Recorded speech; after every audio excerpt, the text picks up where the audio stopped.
Assalamualaikum warahmatullahi wabarakatuh. Nama saya Alfarizi.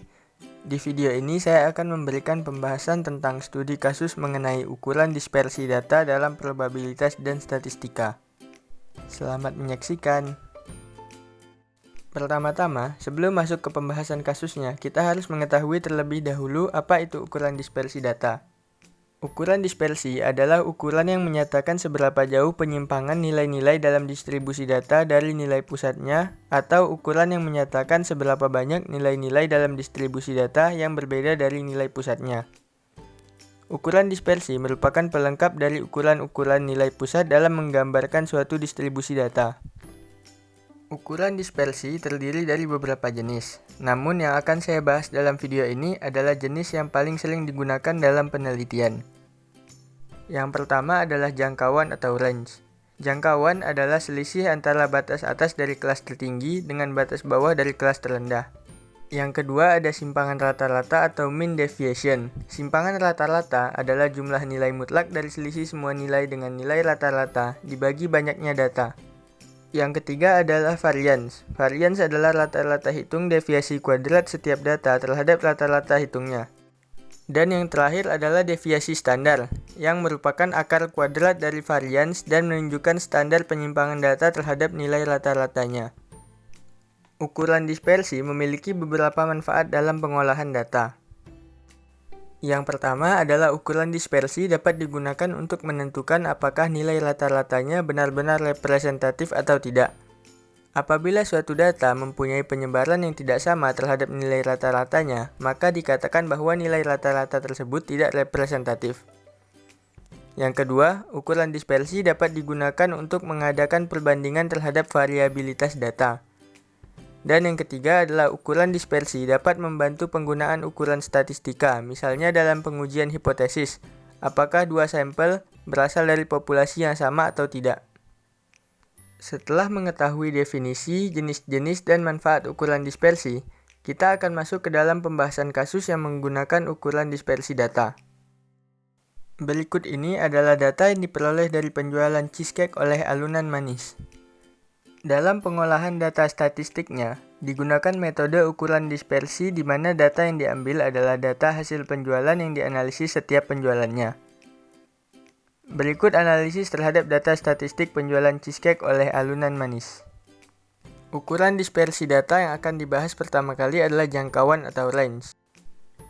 Untuk mencari jangkauan dapat dihitung dengan nilai maksimum dikurang nilai minimum yang ada pada data. Dari data yang ada, dapat diketahui untuk nilai maksimumnya adalah 23 dan nilai minimumnya adalah 10, sehingga jangkauannya adalah 23 dikurang 10 adalah 13. Dari perhitungan tersebut, didapatlah jangkauan dari data penjualan cheesecake oleh Alunan Manis per penjualan adalah 13.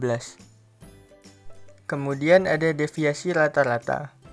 Untuk menghitung deviasi rata-rata dapat digunakan rumus jumlah nilai mutlak dari setiap nilai dengan nilai rata-rata dibagi banyaknya data. Agar lebih mudah untuk menghitung deviasi rata-ratanya, kita hitung rata-rata datanya terlebih dahulu, dengan cara menjumlahkan semua nilai dan dibagi dengan banyaknya data. Yang berarti adalah 66 dibagi 4, hasilnya adalah 16,5. Setelah mengetahui rata-rata datanya, kita dapat menghitung jumlah nilai mutlak dari selisih setiap nilai dengan nilai rata-rata. Untuk perhitungannya dapat dilihat di video, yaitu mulai dari nilai mutlak dari 10 dikurang 16,5 hingga nilai mutlak dari 23 dikurang 16,5, yang hasil akhir jumlah nilai mutlaknya adalah 20. Dari perhitungan tersebut, kita dapat mencari deviasi rata-ratanya dengan cara membagi jumlah nilai mutlak dengan banyaknya data, yang mana 20 dibagi 4 adalah 5, sehingga didapatkanlah deviasi rata-rata dari data statistik penjualan cheesecake oleh Alunan Manis adalah 5. Yang ketiga adalah varian atau ragam. Untuk menghitung varian dapat digunakan rumus jumlah dari nilai kuadrat selisih setiap nilai dengan nilai rata-rata, kemudian dibagi dengan banyaknya data dikurang 1. Sama seperti sebelumnya, agar lebih mudah menghitung variannya, kita hitung rata-rata datanya terlebih dahulu. Setelah mengetahui rata-rata datanya, kita dapat menghitung jumlah dari nilai kuadrat selisih setiap nilai dengan nilai rata-rata.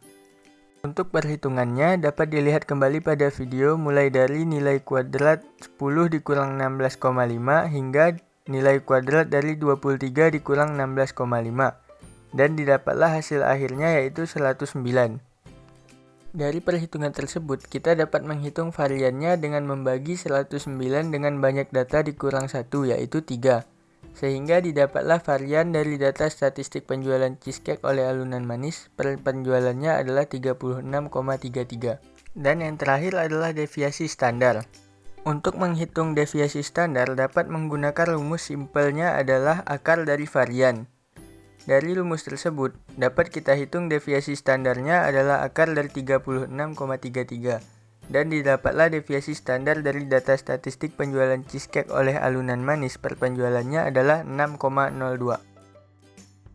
Berdasarkan hasil analisis terhadap data statistik penjualan cheesecake oleh alunan manis dan perhitungan ukuran dispersi dari data yang telah dianalisis, maka dapat ditarik kesimpulan sebagai berikut. Yang pertama, data statistik penjualan cheesecake oleh alunan manis dapat dihitung dengan menggunakan metode ukuran dispersi. Yang kedua, range dari data penjualan cheesecake alunan manis per penjualan adalah 13. Yang ketiga, deviasi rata-rata dari data statistik penjualan cheesecake oleh alunan manis adalah 5. Yang keempat, varian dari data statistik penjualan cheesecake oleh alunan manis per penjualannya adalah 36,33. Dan yang terakhir adalah deviasi standar dari data statistik penjualan cheesecake oleh alunan manis per penjualannya adalah 6,02. Sekian penjelasan dari saya, semoga dapat bermanfaat bagi kalian yang menonton video ini. Terima kasih.